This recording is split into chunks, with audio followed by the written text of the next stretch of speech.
Have you ever paused to consider what a man truly offers when he becomes intimate with someone? It's more than just a physical act or mere performance. What he unknowingly gives is his soul, a soul longing for validation, affection, and the feeling of being truly chosen. This offering often wears the disguise of desire, lust, or masculinity. It's not simply skin touching skin. There's a deeper current flowing beneath the surface. At its core, a man's deepest longing isn't just sex.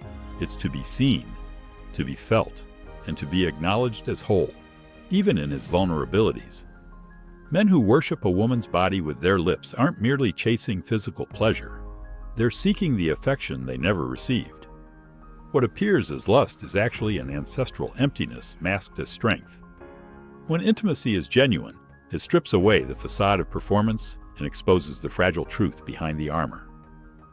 This is where Jung's psychology comes alive, the body acting as an oracle, the shadow as a mirror, but only visible to those courageous enough to pierce through the mask and face the raw truth. Jung didn't view desire as a simple instinct. He saw intimacy as a bridge between the conscious and unconscious. Every intimate act reveals more than it seems, he said. Desire originates in the psyche, not just the body. Each gesture, impulse, and movement has roots deep in the unconscious. Sex is an exchange, not just of bodies, but of energies, shadows, and intentions. When the wrong woman enters a man's life, what should be pleasure instead drains him physically, emotionally, and spiritually. In this video, you'll understand why many men feel hollow after sex, because it's the soul, not the body, that is depleted. Each time a man surrenders without presence or true connection, he trades pieces of himself for fleeting validation. The female body is sacred, but so is his own. When two sacred spaces meet without awareness, chaos unfolds energetically. Sex is not just a physical act, it's opening portals, and not every portal leads to safety.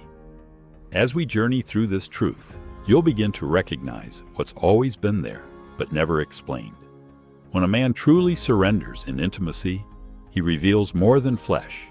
He unveils hidden fears of rejection, insecurities disguised as strength, and the silence filled with an unseen past. True intimacy isn't about sex. It's about feeling exposed inside, because it's in the pauses, the looks, and the quiet moments between touches where the invisible child appears, the child who only wanted to be loved without having to earn it. And that vulnerability is far more terrifying than any physical nakedness. How many men crumble inwardly in that moment of truth, even while their faces stay strong? The mask of masculinity doesn't shatter through noise, but dissolves in silence. A simple touch can awaken the echo of abandonment. A small gesture can reveal emotional scars he never learned to voice. Jung taught that the unconscious is always speaking, and in intimacy, it screams. The body becomes the stage where the soul reveals its hidden pain. This is why many men pull away when intimacy gets too close, because it forces them to confront their emotional reflection, and not everyone is ready for that. The breaking down of masculine strength doesn't start with a crisis, but with a single touch slipping past the armor. When that happens, something inside begins to awaken, but that awakening is only the start. Many men grow up believing pleasure is just technique, a performance to impress and prove their worth. But authentic desire, the kind that truly connects and touches the soul, runs much deeper. Giving pleasure can be a sacred act, a path to reclaim parts of oneself long buried. At his core, every man carries a tender, delicate side, the feminine within him, as Jung called it.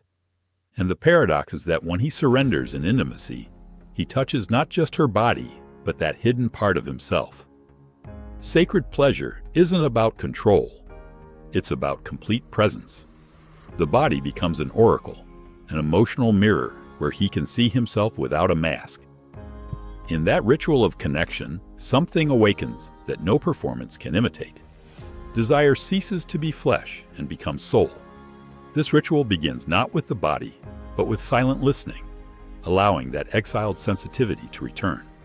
It's not about proving anything. It's about reconnecting with who you really are beneath the armor. When that happens, pleasure becomes healing. Yet for many men, the vulnerability feels too risky. Many say they want love, but deep down what they truly crave is acceptance. Desire springs not only from longing for connection, but from ancestral lack, the desperate hope to finally be chosen. In every relationship, the invisible child inside waits to hear, "I see you. You matter." And this is where the cycle begins. When a man's hunger to be loved outweighs his capacity to love himself, he begins to disappear. Bit by bit, he adjusts, twists himself into shapes that don't fit, sacrifices his essence just to receive fragments of approval. You've seen this man before, the one who's always there, always helpful, always kind, and yet constantly overlooked. His flaw isn't his actions, it's that he's stuck, looping in an emotional pattern he doesn't see. That excessive kindness? It often isn't love. It's unspoken pain wearing the mask of virtue. He doesn't know he's begging for love, for acceptance, through behavior that looks noble, but stems from desperation. This is where projection begins its slow creep. Deep inside, he hopes someone else will rescue him from his own emptiness. But healing doesn't come from outside. It starts with the question, what am I really trying to prove? Often, the attempt to be the ideal partner is nothing more than a camouflage for crushed self-worth. But when he sees that truth clearly, the facade begins to fall away. He stops performing and starts showing up, not as a perfect man, but as a whole one. And to reach that level of truth, he must confront what hides in the dark, his shadow. That's the turning point. Carl Jung once said something piercing. Until you make the unconscious conscious, it will rule your life and you will call it fate. And this is what traps so many men. They think they're choosing freely, when in reality they're replaying old pain on loop. The shadow isn't what you hate, it's what you deny. It's the part of you that's wounded, shamed, and shoved into silence. And without realizing it, it drives the wheel of your life. Every relationship becomes a repeat performance of a wound that was never acknowledged. That's why intimacy can feel so volatile, not because the other person is harmful, but because the inner scars are still bleeding. He shows up with the armor of strength, yet inside, he's quietly falling apart. He wants her to fix what he hasn't yet faced, the hollow within. And in that conflict, the body becomes either a fortress for hiding or a bridge to healing. It all depends on how he interprets vulnerability, not as weakness, but as an invitation. The shadow doesn't roar, it whispers. It lives in the fear of appearing soft, in the dread of being unwanted, in the ache for validation we never admit. It rises in the smallest gestures, a glance, a touch, a choice that seems random but is not. Eventually, every man projects what he hasn't yet integrated within himself. He sees a woman and unknowingly makes her everything, his lover, his mother, his healer. But the danger isn't in loving her. It's in demanding she heal what he hasn't dared to confront inside. That's not love. That's ancestral hunger masquerading as affection. This projection always leads to disappointment, because the moment she fails to live up to that fantasy, the illusion shatters, and the man who once worshipped her begins to resent her. Desire becomes disillusionment. Why? Because he went searching for something outside that was meant to awaken within. His silent animal, his buried tenderness, his forgotten presence. In this pursuit to feel whole, many men lose their identity. They mistake emotional intensity for connection. Absence becomes romanticized. Attention is confused with salvation. But no woman, no matter how intuitive or loving, can complete a man who hasn't yet come home to himself. The true mirror isn't found in someone else. It starts within, and to face that mirror requires the kind of courage few ever tap into. But it's that courage that changes everything. Most men live waiting to be chosen, touched, told they are enough. But that affirmation, when it comes from outside, never lasts. It fades. Because what's external will always leave. Real healing begins when a man chooses himself. When he no longer performs, no longer chases approval. no longer abandons his soul to feel seen. Self-awareness is not theory, it's practice. It's showing up to your own emptiness without running. It's listening to the silence within. It's choosing presence over escape.